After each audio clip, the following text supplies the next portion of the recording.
Hello everyone, this is Shifali and you're watching Mast Musafir. So in today's video, I'll talk about a movie, which is Portrait of a Lady on Fire. Now this is not a movie review, it is a discussion on the movie about what I thought about it, how I felt while watching it, and what are my interpretations of it. So there would be spoilers. Now this movie came out in the year 2019. It has been directed by Céline Sciamma and it's a French movie. So the Wikipedia would describe it as a historical romantic drama, but it is much more than that. The basic crux is that a French countess in 18th century France invites a female painter, Marianne, to make a portrait of her daughter, Eloise, so that she can get married off. They can send the portrait to this suitable gentleman in Milan and who can look at the portrait and then, the marriage can take place. So the daughter has been very reluctant to get her portrait made, and so the mother asks the female painter she had invited to pretend to be her daughter's companion, spend time with her, and then secretly make a portrait of her, from her observations of her daughter whenever they are together. So that is the basic premise. And now, diving deep into the movie, I felt that the main central theme, the central argument of that movie was, cruxed into this one major scene in the movie, wherein once she comes to know about the fact that her companion, who she had grown very fond of, is actually a painter. So she asks to see her portrait. And then once Heloise sees her portrait made by Marianne, she says that she doesn't like it.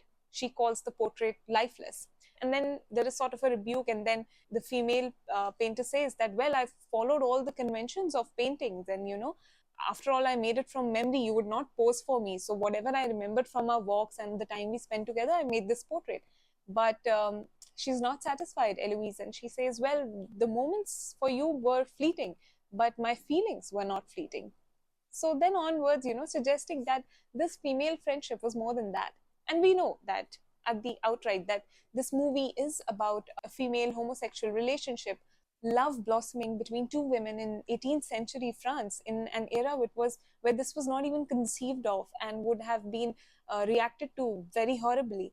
So this is something so important and so vulnerable at that time. So this moment when Eloise finds the painting lifeless, I believe that there are a lot of things that are said and unsaid. A lot of unsaid things are implied. First, of course, was her sense of hurt that, A, you lied to me. I trusted you. I grew fond of you. In fact, even the painter is seen growing fond of her, but you lied to me. And I started developing feelings for you. Now, none of this is explicitly said, but the undertones are felt. So, A, you went ahead and you made my portrait, but on top of that, it's a portrait that is a lie. That portrait might be beautiful, but it doesn't reflect my truth. Because from the very beginning, she's shown as a little cold, a little aloof, a little angry, not wanting to marry. And now you've made the very thing my portrait, which would enable my future marriage. And secondly, she challenges the uh, artist's truth as well, that A, you haven't painted my truth, and B, is that your truth? Have you painted as a true artist? Have you painted how you would have actually wanted to paint? Or have you painted to suit a male gaze, how society would like to see me, how my suitor would like to see me? You have painted me as if you were looking at me as a man. So you've painted me according to the gaze of the society and the requirements of the art and tradition, but not as how you saw me. So she challenges the integrity of the art and the artist also. And then, furthermore, at a deeper level, I feel that she's challenging her, the artist's person as well, that, feelings were not one sided. If I have felt something, I have sensed something at your end as well. So perhaps you feel for me too. But you are pretending to be this aloof, trying to do your job here and then go away. But perhaps you feel for me too. If not for love, if not for seeing a future together ahead, perhaps you could do it for the truth of it, for your truth, that you don't see me as a male, you see me as a woman who loves another woman. So you have not been true to yourself, you've not been true to me. So, anyways, all of this, I believe, is the central argument, or it conveys the central theme, the central message, if we were to use that term, of the movie. And after Eloise leaves away saying this is lifeless, she, the painter herself, smudges away the face. So perhaps, indicating that perhaps they are feeling the same, they're coming to the same ground. So, in this whole scene, I believe that both these ladies, Eloise and Marianne, are helping each other grow, are helping each other realize their identity, accept it, and further on in the movie, actualize it, actually work upon it, acknowledge their relationship, and confess and express their feelings for each other. And it is reflected in that dialogue where what Eloise says stays with me. She says that you did not destroy the first portrait for me, you destroyed it for yourself.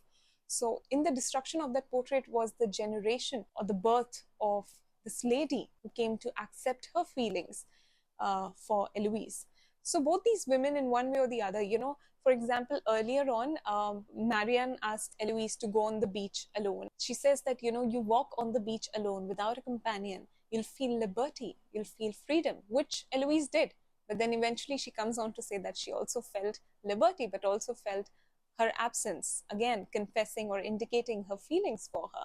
So, both these women are helping each other embrace themselves, embrace each other, embrace love, embrace relationship, embrace female companionship, friendship, as well as liberty and freedom, however much they could at that point of time in that era. So, well, with that, I wrap up the first part of my movie discussion on Portrait of a Lady on Fire, and I'll come with my other findings in the second part. So stay tuned and do join me there.